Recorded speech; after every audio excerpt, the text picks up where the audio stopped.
Membaca arah angin Anies Mohaimin. Kali ini kita akan membahas plus minus pasangan Capres-Cawapres. Dari yang paling pertama, pasangan nomor urut 1, Anies Baswedan dan Mohaimin Iskandar alias Amin. Jika kita mengingat lagi proses terbentuknya paslon nomor urut 1 ini, tentu kita akan teringat bagaimana manuver ketum PKB yang akrab disapa Caimin itu. Keputusan yang membuat sebagian pihak terkejut, namun sebagian juga malah menganggapnya sebagai pilihan tepat.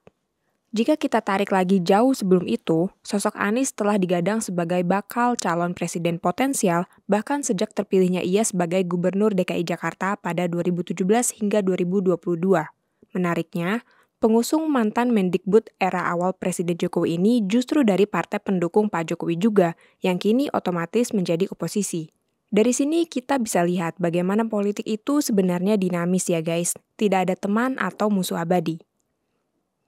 Dua intelektual dengan latar belakangnya. Jika kita lihat sosok Amin, yang teringat di benak kita salah satunya adalah tokoh intelektual. Keduanya akademisi muslim yang dekat juga dengan warna keislaman. Anies Baswedan yang merupakan juga cucu A.R. Baswedan seolah mewarisi cakrawala pemikiran dan jejak sang kakek.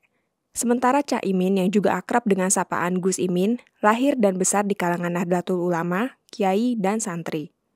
Rekam jejak karir Amin bisa dibilang pun terbilang saling imbang. Sosok Anies yang mengawali kiprah sebagai rektor, lalu menteri dan gubernur, terasa tepat dijadikan ujung tombak.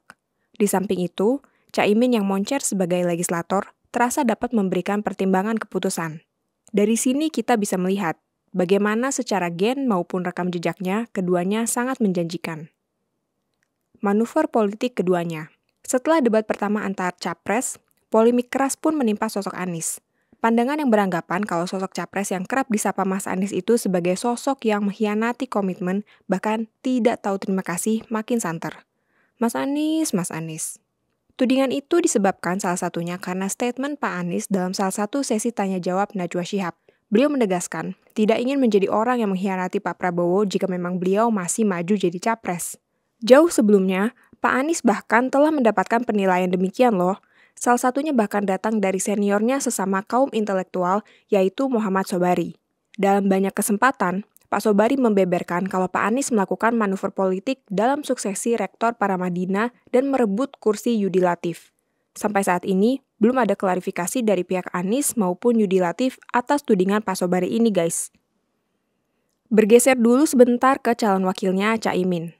Manuver politiknya yang dinilai sebagian pihak sangat mengecewakan yakni terkait suksesi kursi kepemimpinan PKB atas Gus Dur dan keluarganya. Bahkan seteru terkait hal ini terasa belum selesai sampai saat ini ya. Mirisnya kedekatan Caimin dengan Gus Dur terjalin sejak ia masih kecil dan terhitung kerabat. Persoalan ini yang membuat kalangan PKB maupun NU terbagi dua sikap. Angin dukungan keduanya.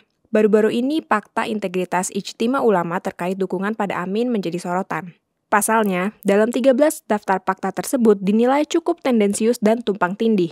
Misalnya, pasal nomor 2 yang terkesan kurang mengindahkan tragedi penumpasan massal 1965 atas pihak yang tidak terbukti terlibat PKI, alih-alih rekonsiliasi menghapus luka sejarah.